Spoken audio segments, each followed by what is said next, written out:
So those are the toxins coming inside our bodies. And those toxins are lowering or decreasing our immune system.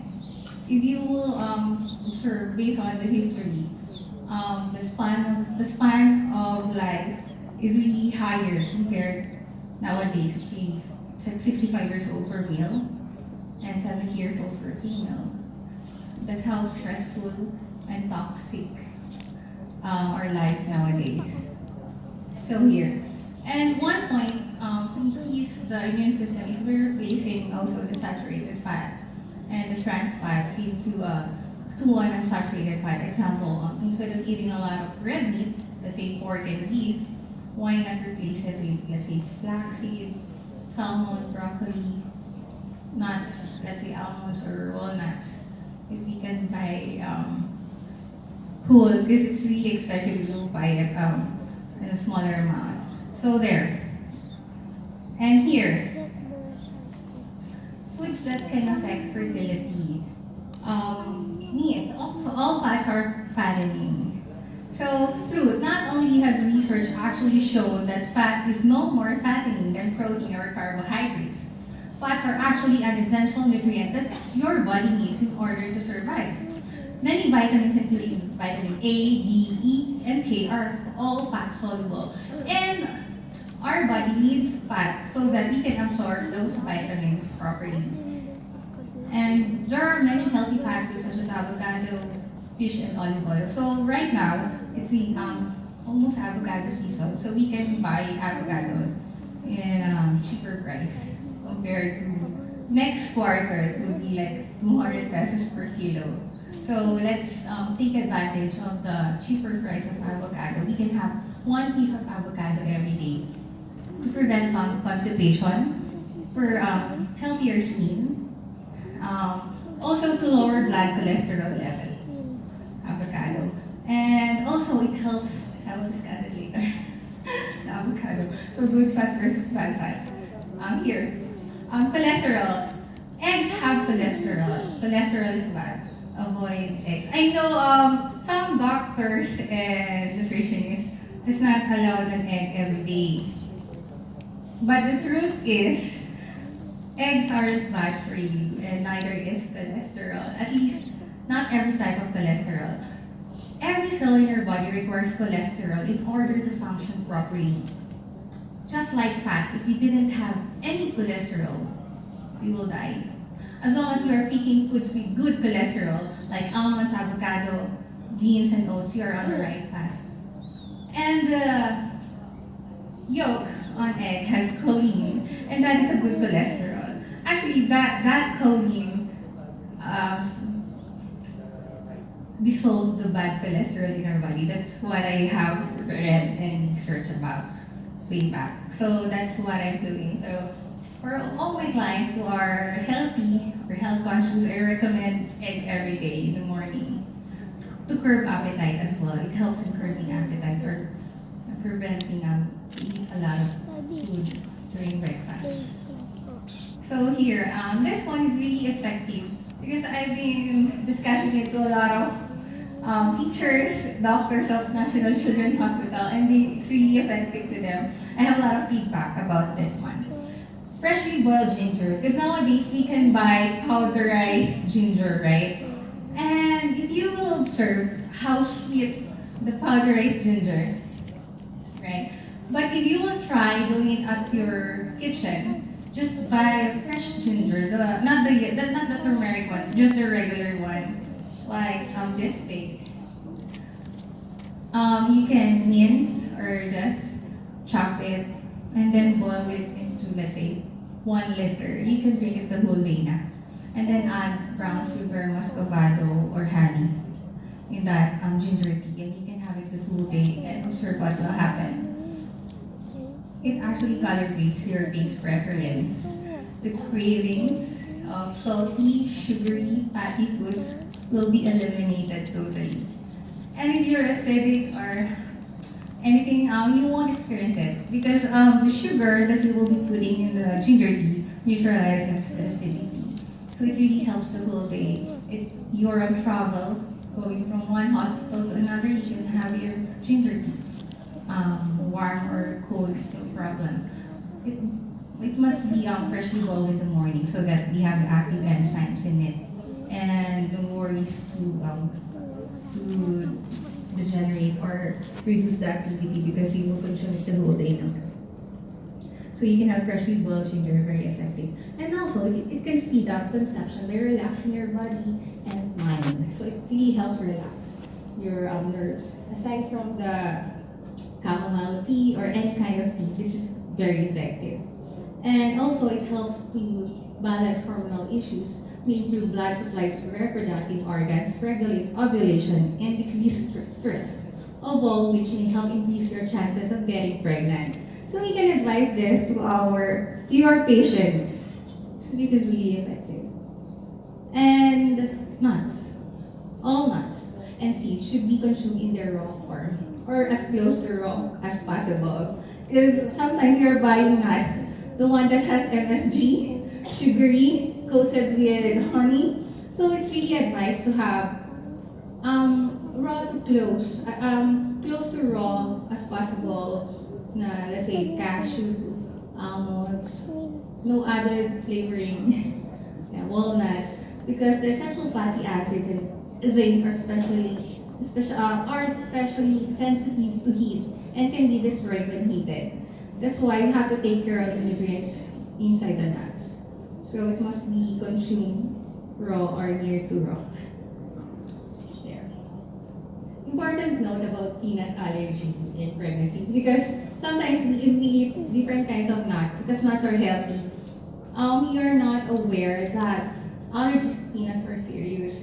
And some studies suggest that when a pregnant woman consumes peanut products, the fetus may be exposed to peanut allergens, and later in his life, the baby could have or have developed a higher risk of peanut allergy. And this is especially concerning for parents with peanut allergy.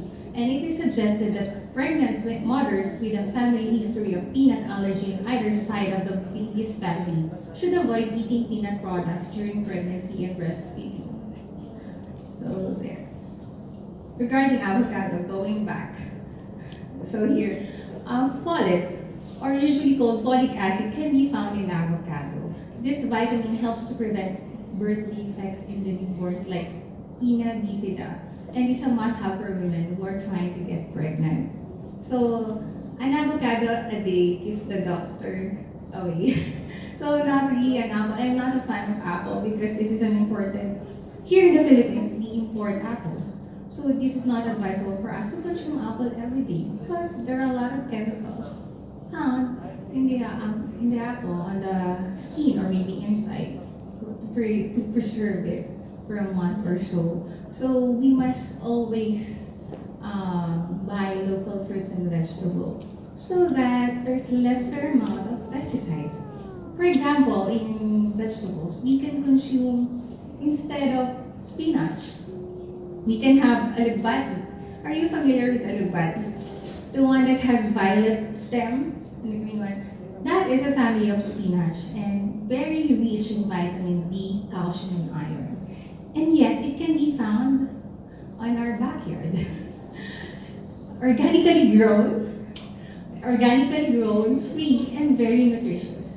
So that is a good replacement for, let's say, you're looking for kale, expensive vegetables, or you're looking for spinach, why not have alugbati? And also malunggay. There. So zinc-rich foods is very important before and during pregnancy. Zinc and fertility go together like bees and honey. Zinc is the most important mineral and antioxidant in pregnancy and preconception. It is required for fetal growth and development of muscles and bones. It reduces the risk of stretch marks, perineal tears, cracked nipples, and it is necessary for immune function and brain formation. Like what was said earlier or talked about, the vitamin D. Vitamin D and zinc work together as well. So once they are present in food, they are being absorbed 100% inside our bodies. So zinc-rich foods, what are those? Okay, lean meat, oysters, whole grains, nuts, pumpkin seeds, egg yolks. Supplemental form, we can look for zinc acetate, This is the best tolerated and bioavailable form of zinc in a supplement. And also, stay clear from zinc oxide as it's the best absorbent form of zinc. And zinc and fertility are inseparable. Make sure to get enough zinc when trying to conceive. So typically, we have to eat a variety of fruits and vegetables as well as protein sources for us to be able to get different kinds of minerals and vitamins. There. So we've been following the fertility diet shows. So what is this? It's really more or less trans fat and more monounsaturated fatty acid. So monounsaturated fatty acids are coming from avocado and olive oil. By the way, olive oil, based on experience, typically most of my clients are using olive oil for frying. However, olive oil should only be used as dip or as a drizzle on your salads. Why? Because once olive oil is being heated, the fat from olive oil becomes trans fat or bad cholesterol. So we're buying this expensive olive oil just to have bad cholesterol inside our body. So make sure that you are going to use coconut oil or maybe sunflower oil. If you're looking for an oil for stir frying or frying, make sure coconut oil and olive oil is the best oil for that because of that high level of heat. Unlike with olive oil and butter, if you will heat them, they immediately create smoke, right? So it's really not good for frying or for heating. Even butter, even olive oil. So the two. Less animal protein and more vegetable protein. Vegetable protein can come from beans.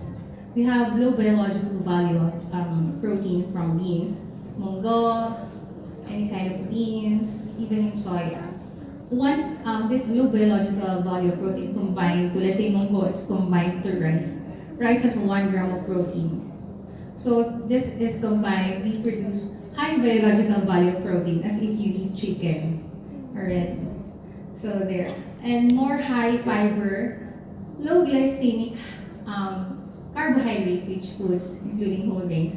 More high fiber, meaning to say, we have to consume half of our plate should have fruits and vegetables. 1/4 should have carbohydrates. And what is that good kind of carbohydrate?